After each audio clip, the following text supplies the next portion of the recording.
This is Sam's Trains, and welcome to my first ever podcast. I'm here with RJ and Corey. How you guys doing today? Hey, I'm doing fine. Thank you for having me. You're welcome. All Yes, I'm right, doing so it's my first ever podcast. I just kind of got these guys together, and we're going to talk about some trains today. Kind of like the purpose for this podcast is to help promote and inspire and share our wonderful hobby.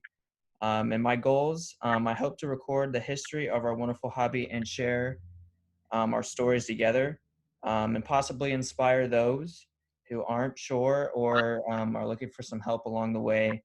Recording the podcast makes it possible to share stories of others and help to grow the community. So I thought you guys were the perfect candidates for the first try. hmm All right, we're just going to start off with some introductions real quick. I do have some questions to go along with the topics or the subject of introduction. So, when did the hobby first spark your interest and why? I'll let so RJ first. so for me, when I was little, I obviously got into Thomas the Tank Engine, and then one Yep. day I received an I Love Toy Trains VHS tape. Okay, Sorry, yep. No, that's fine. and next thing you know, I was watching wonderful layouts with post-war Lionel, and the next thing you know, I was asking my parents for a Super Chief set, and from there I got a MTH Ready to Run Super Chief set, and then next thing you know, 15 years later, here I am. Yeah, I had a similar experience as well with Thomas the Train and, kind of starting to get the I Love Toy Trains DVDs and, it just stuck with me. All right, Corey, go ahead. So yeah, just like you guys, I started off with Thomas. Do you guys remember the Thomas Wooden Railway stuff? I have Yes, I like, still have a bunch of Yeah. that, yeah. so I used to watch TV and I had that too. But that didn't really stick with me because like every kid like in my generation watched Thomas growing up. But what really kind of did it in for me was my grandfather's Lionel layout. So like I'd go to his house every Sunday and we'd always play with his trains. And his layout was huge back in the day. I can't think of the size, but I think seeing his Lionel trains definitely are like what got me into the hobby. Because I'm like, wow, look at these model trains. It's like the coolest thing ever, seeing them run around. So I think that's really what kind of got, I guess. But then, like, as I aged on, I kind of got out of the hobby when I was about 6 or 7.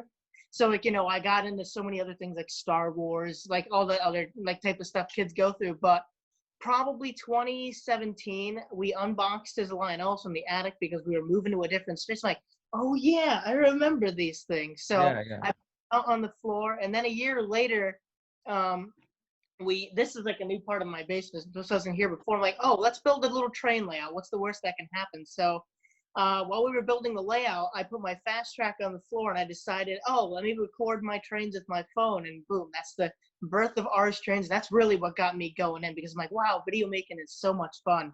So yeah, that's pretty much what got me into trains. Yeah, that's awesome. Those are some awesome stories there. I guess I was captivated by, the DVDs and the movies and TV shows with I Love Toy Trains and Thomas. It always continued to stuck with me. And then, I kind of reached away from it a little bit. And then I was, kind of going back and looking at those memories and I was like, oh, I remember this. I kind of want my first train set. And so I started saving up money and I ended up getting the Hogwarts Express train set. And then that was like, okay, we're set, we're ready to go. So I guess that leads us into our next question. Your first train set. Why did it spark your interest? Why did you pick that particular set? You know what I mean? So for me, I distinctly remember watching the I Love Toy Trains, and they showed the Lionel post-war uh, war bonnet Santa Fe F units, and I mean they go into like how beautiful the paint scheme is in the videos, but just the image of the F unit just stuck in my mind. I would watch the one scene where they would show it over and over again, and then like I'd tell my parents that one for Christmas that year. Santa dropped off the MTH version of it because Lionel wasn't making it at the time, and I probably ran that. Unfortunately, it doesn't work anymore, but that's because I ran the thing into the ground. I probably Playing it played so with it much. Yeah. every day for 3 years straight. But it was a nice little PS2 locomotive with the all the passenger sound effects. It was an amazing set. Yeah, that's awesome. Yeah, I've always wanted the Santa Fe's F units, especially the post-war ones. Those are really cool. Yeah. But I have yet to acquire those, but it's totally okay. I'm grateful for what I have. All right, Corey, go ahead. So then my first train, I guess you can call it, well, yeah, it's a train set. So my first train set was, I believe, when I was 5 years old. I think it was either for my birthday or for Christmas. My grandfather gave me this guy, which is the 1976 Lionel MPC era Empire State Express set. So this was only produced for 1 year. So, like, you have your Hudson 8600, you got a Great Northern boxcar, a New York Central cattle car, a Sunoco single dome tanker car, a Southern grain car, a hopper, and then a New York Central bay window caboose. And I mean, it doesn't have many features. It's just a classic old Lionel set, and it has the sound of steam tender, and it has the 3-position E unit. But when I got this thing as a little kid, I lit up because I always loved steam over diesel, and I loved anything that had moving parts. So especially once I saw these moving and going, all that stuff, that just captivated me. I think that this is probably one of my favorite sets that is like, it's never let me down. The weird story is that I lost this locomotive 5 years ago, and out of all places, it was with garden tools in a plastic bin, and I was like, okay, it's not gonna work. It's fried. It's totally dead. And I put it on the track, and it moved like magic. Like, it's been out of its for so long, and I put it on the track, and it worked like so perfectly. It wasn't still at all. Everything turned over, and it's still, I haven't even touched it up much. All I did was grease it a bit, replace 1 or 2 parts, and it still works like magic. So that was my first train set. That's awesome. Yeah, I definitely think the post-war and the MPC era tooling seems to be the most durable. Mm-hmm. People like see them at, like, for example, for RJ, you just recently went to antique stores, right? And you bought a bunch of post-war stuff, and it's like beautiful, right? It's still in great working condition. And Yeah. everything like that. So I picked up a Lionel 2025, which is Lionel's post-war rendition of the K4, and 1947. Now the original owner did some cosmetic work to it, placed it right down on the track to test it. Worked the day I got it. The day it was new off the factory. It's, you wouldn't expect that from a newer Lionel locomotive. Mm-hmm. Yeah. That matter with all the upgraded electronics. So after all these years, place it on the track and it works like the day it was built. Yeah, it's really incredible. All right, so that's kind of like our introduction. One last question before we move on to our next topic. What was the pivotal moment where you were like, "This is my hobby. This is what I'm going to stick with"? Corey, I got to think about this for a second. Yeah, I was waiting on you, but well, I guess my pivotal point is what got me in the hobby. It was like definitely starting my YouTube channel, RJ.Trains, because before that, like I said, I didn't have much interest in trains. But once I started the channel and started seeing that people watch for things, like, well, okay, cool. I guess I'll post more about train stuff. I don't know anything about it, but then once my audience kind of, like, right now, it's like fantastic. I have so many new people that are watching my videos, and it's really such a great drive. Because I want to become a movie producer, or not a movie producer, a director, film producer, stuff like that when I grow up. Filming model trains and stuff like that is really what keeps me going. And then after my Amherst video this year was 2020, once I took my long break and started I'd like, okay, let's try Lionel videos again. So I put out a Lionel train video, and that got so many views. And I'm like, wait, I tried that before, and that literally got nothing. You tell me people like it now, so I'm like, okay, I'll put out another one. That one got even more views. So I'm like, okay, cool. I guess people really like Lionel trains. So I think that's what said my pivotal point, that trains are my hobby because people enjoy what I do, and that I have so much fun making this stuff. I love trains and stuff. I love, learn about the history of these things. Love watching them run. So I think that was my pivotal point in saying this is my hobby. I'm never gonna leave it now. I'm gonna buy trains. Yeah, I die. So I think that's my answer for that. That's awesome. Yeah, your editing in your videos is very, Thank you. I would say, pretty advanced for most. Yeah, I take tips watching your videos on different new editing points I can do. Yeah, I just recently got iMovie on the Mac, so I am now able to go a little bit No. more creative and outlet. So, Hmm. yep. But yeah, okay. RJ, you're up. I guess for me, I was pretty young when my dad and I we were building like my first permanent layout. Just that shared experience of building it, and then from there on being able to learn like the carpentry skills, the wiring skills, and how it makes you like an all-around handyman. It's just not running trains. I was just really captivated by it, more than video games because it was something that I could do with my hands and figure out how things worked. And I've I've taken breaks here and there from the hobby, just something else piques my interest at the time, but I've consistently stayed and bought model trains for a long time now.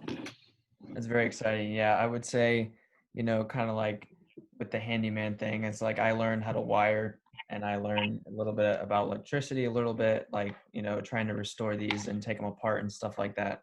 Kind of learned a little bit of those skills that I think might be important. And also, Sorry to interrupt, but that's why I like model trains so much more than like yes, or like I like games and stuff like that. Don't get me wrong, but I feel like model trains are so much more fun because it teaches you so many things. It's like you said, it teaches you how to wire. You can like you can do scenery and that stuff. Learn like you can learn to talk to other people who like the hobby. It's a great yeah, that's socialize. what I'm doing And the right now, the podcast right now. Yeah. Yeah. But the thing also is that, like, when you buy things in video games, like once that video game, I guess, goes irrelevant or something, that's something you're never going to get your money back versus buying something physical like these, you're going to have them around for like as long as you want them to. So, like, these guys, I don't plan to get rid of for a very long time. And it's a great investment too, because again, they always work. So, like, I don't know. Like, I can't predict the future, but like, if the PlayStation 4 goes out one day and all that money I spent on Minecraft or whatever, that's long gone. I'm never getting that back. But for this, it's always going to be with me, and I can always share it too. I can bring Yeah. it to Yep. videos, take these to friends' houses. So that's why I prefer, I guess, model trains over, I guess, video games and stuff like that. Yeah. Like with the hobby and stuff, it's interactive. You can literally do whatever you want, as long as, you have the money to pay for it, I guess. And for video Yeah. games, you can only go so far. That's why I'm kind of like doing this podcast because I feel like a lot of the youth Hmm. kind of leans towards podcasts. I don't know. Do you guys listen to podcasts? I don't listen to Yeah, podcasts too often, but they're entertaining to watch. It's fun to watch guys talk about their different stories and stuff like that. I mean, sometimes I listen to it on the car on the way to work, but I just think it's a good way to like help promote our hobbies. Could be something else that you might enjoy. Just with an open mind, just go out for it and just try it. And if you don't like it, then you can just sell it, you know? Yeah, there you go. You can practically get your money right back. Yeah. And like The other another, fun thing of model trains is that you can create your own environment. That's kind of off the scenery thing though, but you can model whatever you want. I've yeah, seen people do like space trains type of thing or Wild West, North America. I've seen people all over the world just nearby. There's a guy, I can't remember what house he's in, but he has a huge like German-based model railroad, which is super cool. So it where has to all go the though? It's so detailed. I just can't, it blows my mind. hmm I know it's stuff's so cool. So that's why, again, another reason I love model trains because you can create your own environment. You can add figures or stuff. You can add cars. You can add buildings. You can have your own environment, I guess, really. So that's another reason I love it. Yeah. Anything you want to add, RJ, before we move on?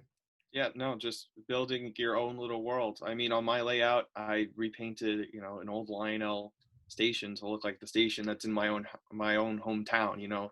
It's little stuff like that where if somebody comes and visits your layout, you can say, "Oh, wait, that's something you actually see in real life," and you're able to create your own little world, and just being able to put your head down at track level and see the trains go by as if you were a rail fan on your own layout. Mhm. It's those little things about the model railroading hobby as a whole that makes it so much get so much enjoyment out of it, especially putting so much work into it. Yeah, and when so I had an older layout, but it had basically no scenery at all. It was just a grass mat with some loops of track and stuff like that. And so I redid it and everything like that. And so I decided, well, I recently came back from a trip to South Dakota, and there's nothing out there, but we were in the Black Hills area, and it was beautiful. I mean, it was mind blowing. And I was like, I'm gonna model my my my train table like that. So my big mountain on my layout, if you see in some of the videos and stuff like that, I tried to do my best to make it look like the Black Hills of South Dakota. So yeah. Super cool. I love when people model stuff off of like what RJ was saying with his own station. I love when people model things after real life or places they have connections with. So like a few elderly men, when I go to their layout, they always have their stores and stuff named with places that were significant in their lives, like ma and pa stores or stores their parents own, or maybe stores they used to go to as kids or stores they actually worked at. So I love when people do that or be like, oh, here's this car. It doesn't look important, but this was actually my first car, and I parked it in front of this, like my house. So I love when people do that. It Yeah, adds such a connection. it's kind of like a time capsule for that specific person, So, for somebody who wants to get more involved, I guess, in the community, I chose YouTube to do that because there's not many train clubs around me. So I guess the question I'm going to shoot to you guys is, what was the first step you took to get involved on a larger scale? Whether that's train shows, community events, YouTube, and if you are currently involved in something, why are you? So I first created my YouTube account. I was in middle school, so it's been like 6, 7 years now. And it didn't get that many views and that many subscribers. I actually took down all those videos because I can do much better editing nowadays. But that was my first like putting myself out there in the community. And shortly after I did the whole YouTube thing, I found the OGR forum, which I'm still part of today. And if you guys don't know what the OGR forum is, it's basically everybody that's in O-Gauge railroading. They get to post pictures of their layouts, what they're buying, what they're doing to their layout. And it's just thousands of people from across the country putting their own input into the hobby and discussing it. And you can get a lot of valuable information from it. So I'll post on there and read what other people are doing and try to take those tips and use it on my layout. And then I recently restarted my YouTube channel, RJ.Trains, and it's been taking off a little bit lately. And now here I am on the podcast. Yeah, hopefully this podcast will be a success, so we can share our wonderful stories together and collaborate together. That was one of the reasons why I chose to do the podcast. All right, Corey, go ahead and let me know your answer. Alrighty, so this one, again, how I got started in the hobby for this was my YouTube channel, because before that, I used to go to the Amherst train show a lot, which is in Massachusetts each year. I'm not sure if you guys have heard of that. And I always do videos on it, but I kept going there. So that's kind of what kept me up. And like I said, I did film my grandfather's trains on the floor, and I had a lot of fun with that. So as I was growing apart, I didn't know anybody in the train community. I didn't know anything, but with YouTube going along, I was finding more places. I'm like, alrighty, there's this club down the road. I'll see if they can let me do a video at that. And now, it's growing more and more. So I'm a part of a lot of clubs today. I'm a part of the NMRA, which is the National Model Railroaders Association, the Hudson Berkshire Division, which is a model railroading club where we all meet together and share different what do you call them, workshops and stuff like that. So how to weather, how to do scenery, wiring. Then we'll visit other people's layouts, and then we'll go to conventions and stuff like that. Another club I'm a part of is Adirondack Live Steamers. So you guys know, I imagine you guys know what live steam is. That's the little trains you can ride around. I'm a part of one of those clubs, and they're in the Adirondacks. So you got all the trees and you got lots of hills. So this place is so cool because not too long ago, it was an open house in October, I believe. They had an open house, and we got invited to go there. I'm like, okay, cool. I've never heard of live steam before. And then I went there, and there was trains going by every 10 seconds. It was so cool. There was actual live working steam engines scaled down. There was all these Erie Lackawanna F units. There was all these switchers, and then carried the little cars with people on them. I had probably one of the best days of my life there, because I'd never felt more happy seeing all these little trains going by, and I had my camera with me too. So I'm like, already I can make an RJ.Trains video off this. So I did put that video out, and then the club guys noticed it, and they're like, yo, that video is super cool. Do you want to be a part of the club? And I'm like, hey, absolutely. So that's how I joined their club, and unfortunately due to the stay at home right now, we were supposed to be having our spring meet coming soon. So that's when people all over the country, like, on the East Coast and some from over the world. There's a guy from the UK who comes each year, would come to the spring meet, bring their trains, and we'd run their trains all around. So I was looking forward to that, but unfortunately it got canceled. So hopefully it's not going on for much longer so we can get to more work, because it's hard to go to the place because a lot of the guys there are much more of the what would you call them, at risk type of men. Like, they're a lot older, so if Mhm. they were to get COVID-19, they wouldn't do very well. Versus, like, guys like us, where we're a lot younger, our immune system like now is like top peak or whatever you'd call it. But yeah, so that's how I got in the ALS. And another club I'm trying to join right now is the Capital Region Model Railroad Club. So I didn't know about these guys. I know that they had their layouts at local train shows. I'm like, oh, okay, yeah, that's cool. But there's in Mechanicville, New York, which is a place where I'm nearby, there's an old Delaware and Hudson switch tower called the XO Tower. And the town was redoing that. And in the upper part of the tower, like, where all the switches used to be, and like, you had the lookout, they're putting a module layout up there now, HO. And I'm like, whoa, I gotta find out who owns that. It's like permanent too. Like, they're not going to be able to, well, they'll take it apart eventually someday, but it's going to be permanent. It's going to be based off the scenery nearby New York. I'm like, already, I got to find out who owns that layout. So I got to do it. So right now my membership's pending, but I'm friends with a lot of the guys there. So I'm pretty confident I'll hopefully be able to join and help finish that layout and stuff like that. So yeah, those are the parts. Those are the clubs I'm a part of. That's awesome. Yeah, that seems like some very interesting clubs. It seems like a lot of the stuff, like the train shows and the clubs, is a lot of up east, where I live in the Midwest region. I mean, there's not much. Probably the closest thing, probably to me, would be Nickel Plate Road and is it Fort Wayne? I think I can't remember off the. Fort Wayne Historical Society owns 765. Okay, I think that would probably be the closest thing. But other than that, I mean, it's kind of hard. So that's why I'm trying to do it technology until I can, I'm a little bit more free and stuff like that. So awesome. So what do you believe is the best way to capture youth and inspire them and to help keep the hobby growing and help promoting? Well, I think we touched on it a bit earlier. I think it's also it's important for parents to realize all of the skills that kids learn from model railroading. Whether it be electrical, carpentry, scenery work, artistic stuff. There's a lot of different skill sets that can be taken and learned from model railroading. I think Lionel's doing admirable work right now with their Lion Chief line and getting all these licensing deals, whether it be Disney, Pixar, Hogwarts, Harry Potter, Polar Express. I think that's getting a lot of kids into the hobby. And Thomas the Tank Engine, getting those ready to run sets. I'm sure that's bringing a lot of kids in. At the easy to use Lion Chief stuff, but I just think it's, taking it from that, set that goes around the Christmas tree once a year to, getting kids to have that permanent setup, which is difficult because not everybody has the room. But making sure the parents realize the benefits that come out of this, as opposed to sitting and playing video games or other things. It's making sure the parents know those skill sets and instilling that in their kids.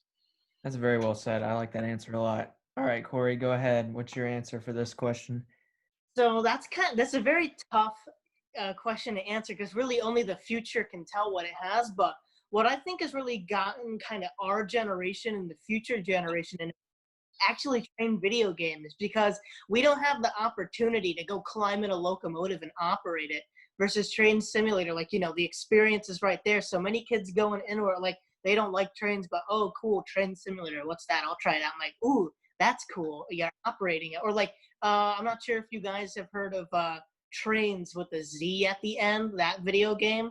But that game's a lot of fun because you can create your own world and stuff like that and run your own trains. So that kind of gets kids into then model railroading, because like, oh, well, that's nice, but why can't I? Well, I'll try something real. And I got, just like RJ said, there's so many benefits from, and if you're not even going to do model trains, there's still so many other different modeling things you do, like planes, tanks, boats, and stuff. But what model railroading again is so important. Like you can like literally put almost every aspect of life into it. You have scenery, you have wiring, you have carpentry for making layouts. You got so many other things I just can't list. But that's a really hard question to answer. So I agree a lot with what RJ was saying. It's a really tough one because again, like I said, only the future really knows. But another way, like so, if you kind of look back at the '50s or whatever, kids used to like crave over American Flyer and Lionel. Like they do that like with it's a lot like kind of a while ago when Pokemon used to be so popular. Everybody had Pokemon or like Beyblade. That's what Lionel kids were like not trading Lionels, but they were going to each other's houses. They were, I guess, having debates and stuff over who was the better. So if we can bring that aspect back to model railroad, which is already here, like for us who like it, we can debate our favorite trains and what we don't like all day long. But trying to grasp an outside community and bring them in, we need to bring that aspect of model trains are fun. It's really enjoyable. You can do it with all your friends, like kind of back to the hobby for a main skill there. Yeah, that's what I have to say about that. It's such a hard question. Yeah, I wasn't gonna make the podcast easy. You know, yes or no questions is gonna be Yeah, I deep, couldn't very have. deep questions. Um, so I guess my answer for this is I feel like, you know, one of the other reasons why I got into the hobby is going on YouTube and like watching videos. You know, I watched RJ.Trains train reviews and I was like, oh, that engine's so cool. That steam engine's so cool. And then I would go like on Lionel and be like, oh my gosh, it's like $800. And I was like, no way. But, you know, just like watching a bunch of different videos on YouTube and being like, you know, this is my layout. It was really inspiring to me because I was like, you see all these other people have these, you know, different layouts. And it's just kind of like, I want to create my own. And I think a lot of kids go on YouTube anyways. So I feel like that's one way to appeal. Mhm. Does that Yeah, make sense? YouTube is probably one of the biggest things that's helped the train community. Like, imagine where we'd all be right now without train or like YouTube. So like, Nowhere. I think the community would be so much smaller because all you really have is Facebook or the all these other forums and stuff. But YouTube's, I think, model trains and railroading right now is probably more of at a height because we've had YouTube. We can all connect with other people. We can see it. Like I'd never be able. I'd have to buy a DVD if I wanted to see catches from all over the country. So I think YouTube helped a lot connect us all together. So like, you know, if I want to go watch some freight trains, I can do that right now with these. I don't have to buy a Yeah. DVD Yeah. or if I want to talk to you guys or at least watch other people like around my age who have layouts, boom, YouTube's right there. So I think YouTube's helped. And then you have all the guys who are doing like tutorials and stuff or reviews. So instead, like imagine trying to buy the trains we have right now without knowing what they're like at all. Just seeing it on the Lionel catalog pick and that's it. It's a lot harder versus like now you have like RJ.Trains doing these really in-depth and good reviews that kind of help you get an idea of like, do I really want this? Or like, I need it now. So I think YouTube's a definite key point. And I like again, I think the model train hobby is probably the hype right now because I know so many kids. I don't know them personally, but that are around the area who are starting to get into model trains. Like you'll have about 5 or 6. They have these incredible HO and N scale layouts, and like you know, I mean, they're not big in scenery, but these kids have super cool like locomotives and rolling stock. So hopefully, and their friend, I hope they spread it to their friends and stuff, and it kind of gets more people in because O gauge, while it's probably the main, or like O scale is the main go-to when you think of model trains, HO and N are definitely right next door. And I guess if it's the future, people are probably going to switch more to HO and N if they haven't already, just because it's a lot smaller. So well, you were talking earlier about, I guess, space and stuff like that. So N scale, you really don't have to worry about space. Like imagine what I could do with my layout if it was all It N would be scale. massive. Yeah. Yeah. I know. I could like make the Yeah. entire corridor. Yeah. Very well said. All right. So as we wrap things up, again, thank you guys for coming on. It's amazing. You. I've never met you guys before, and we all met, I believe, on YouTube. And so, you know, kind of coming together and creating a podcast to share to the whole community. It's amazing. So, last question for today. What part of model train history was most influential in your opinion? I mean, you can go any scale or anything like that, as long as you somewhat answer the question. What part of the model train history was most influential in your opinion? Well, I would have to say post-war Lionel, the classic post-war Lionel, 46, 47, when they're coming out with their steam locomotives, the GG1, the F units. Lionel had gone in the dark for a while. It was making Navy parts during World War II. Before that, you had the Great Depression, and they were resorting to making wind-up trains, to get by and whatnot. And then, bam, comes out of the World War II with these realistic, for the time, steam locomotives that had smoke and lights. And yeah, definitely. That the takeoff from there, and creating it into like a true global hobby. I think that even though they, you could argue they took a dip with the MPC era under General Mills, but that's what's propelled us to this zenith that we're at now with all this great technology that's in the hobby. Oh, I absolutely. Yeah, I guess I'll give my feet out. So I also think post-war is probably the main role, the key factor in model running today, because like RJ said before, Lionel wasn't doing much, and before you had the pre-war sets, which were nice. Like who would not want a nice template train? But those things were not very affordable. Only like very, I guess, upper middle class and like first class families could afford that, because those train sets cost a lot back in the day. But then once the post-war era kind of rolled on, it was sets that nearly every family could afford. And like, yeah, we look at it, $20 back then doesn't look like a lot today, but back then it was a decent chunk of money, but still.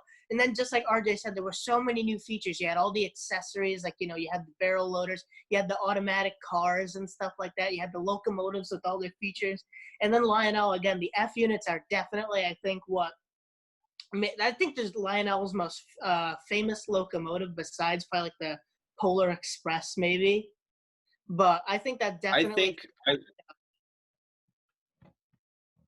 I read once that the Lionel Santa Fe F3 is still the most bought and produced model train in history. Like that's how popular it was.